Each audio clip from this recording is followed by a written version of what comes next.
Assalamualaikum warahmatullahi wabarakatuh. We are from the first group. Here, we will present about pronoun and noun. Before the present, let me introduce our group. First, Misbahul Faiz. You can call his Faiz. Second, Devi Triana. You can call her Devi. Third, it's me, Umi Murtasia. You can call me Umi. In the presentation, we are going to discuss about pronoun and noun. Now, we will divide our presentation into 3 sections. Let us start from the first section that explained by me. Pronoun. Pronoun adalah kata yang berfungsi menggantikan noun. Pronoun memiliki beberapa jenis. Ada definite, indefinite, demonstrative pronoun, interrogative pronoun. Definite adalah kata ganti yang sudah jelas subjek yang ditujunya. Definite memiliki beberapa macam. Ada personal pronoun, possessive, reflexive pronoun. Personal pronoun adalah kata ganti yang digantikan untuk orang, hewan, benda, atau hal secara spesifik. Kata ganti ini tergantung pada peran subjek, objek posesif, jumlah, orang keberapa, dan gender dari noun yang digantikan. Personal pronoun subjek terdiri dari I, you, we, they, she, he, it. Personal pronoun objek terdiri dari me, you, us, them, her, him, it. Possessive adjective adalah determiner yang digunakan untuk menyatakan kepemilikan terhadap noun. Jadi, kata ganti tersebut bergabung dengan noun. Possessive adjective terdiri dari my at noun, your at noun, our at noun, their at noun, her at noun, his at noun, its at noun. Possessive pronoun adalah kata ganti orang yang digunakan untuk menunjukkan kepemilikan suatu benda, tetapi tidak dibarengi langsung dengan noun. Possessive pronoun terdiri dari mine, yours, ours, theirs, hers, his. Reflexive pronoun. Reflexive pronoun adalah kata yang digunakan untuk menyatakan diri sendiri atau merujuk pada objek yang menerangkan kembali kepada objek terkait. Reflexive pronoun terdiri dari myself, yourself, ourself, themselves, herself, himself, itself. Contohnya, I read my book for me by myself because this book is mine. Dari kalimat tersebut sudah terlihat ada beberapa jenis definite yang ada di kalimat tersebut. Catatan, reflexive pronoun berfungsi untuk penekanan sebuah kalimat. Selanjutnya, indefinite. Indefinite adalah kata ganti tidak jelas. Yang tidak jelas subjek yang ditujunya. Contoh kata tersebut seperti something, someone, somebody, anything, anyone, anybody, dan seterusnya. Kata ini selalu memakai to be is, tidak bisa memakai are. Dan apabila menggunakan verb harus ada s atau es-nya.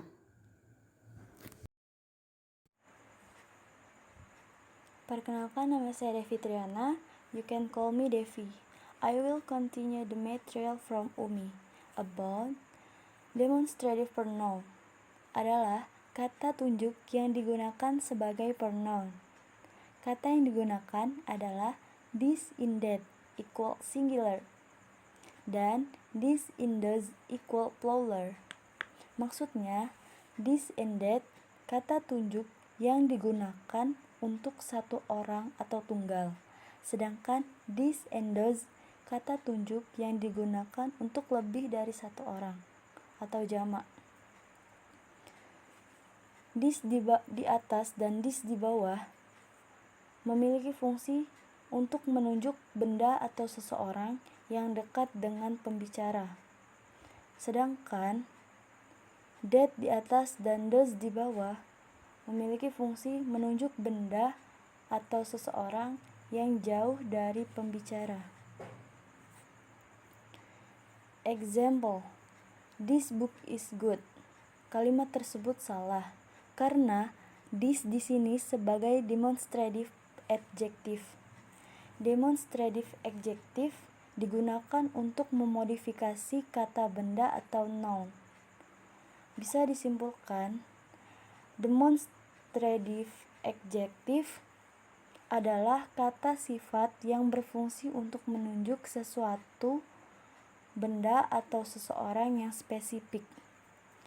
Maka bisa dikatakan pronoun jika penyusunannya adalah this is a good book.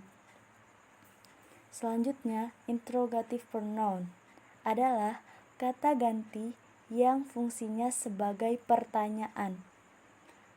Kata yang digunakan adalah who, what, whom. Contohnya, Rudy will visit Rina.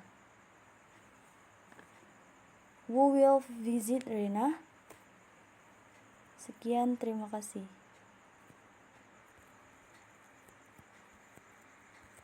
Di sini saya dari Misbahul Faiz dari kelompok 1 bahasa Inggris akan menjelaskan tentang noun, yaitu kata benda.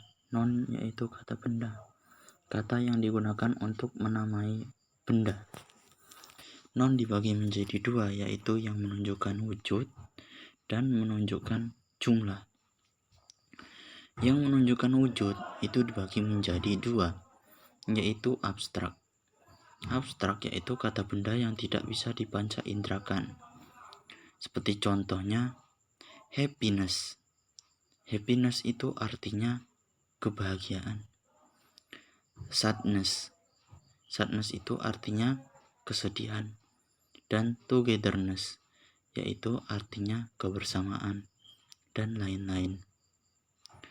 Concrete adalah pembagian yang kedua dari noun yang menunjukkan wujud, kata benda yang bisa dipanca indrakan, yaitu konkret. Dan konkret dibagi menjadi 4, yaitu common noun. Satu adalah common noun. Common noun adalah kata benda yang masih umum. Contohnya flower, country, car.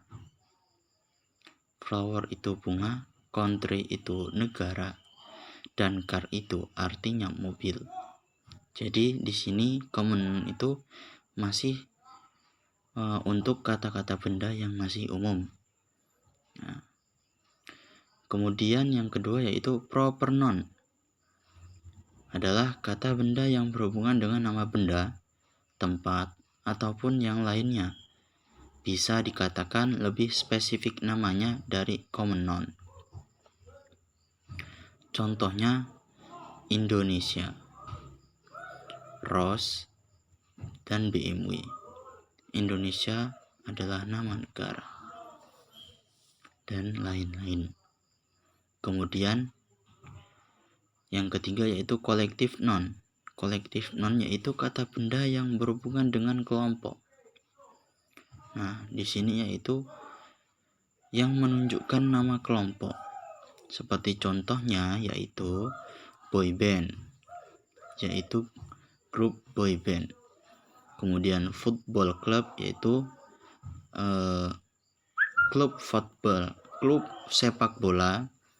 Kemudian Banjari Group yaitu grup Banjari. Kemudian yang terakhir dari pembagian konkret yaitu adalah material noun, yaitu kata benda yang berhubungan dengan bahan dasar atau materi. Nah, jadi di sini yaitu material noun yaitu kata benda yang berhubungan dengan bahan dasar atau materi. Nah, seperti contoh sugar. Sugar itu artinya gula. Water itu artinya air. Stone itu artinya batu, dan lain-lain.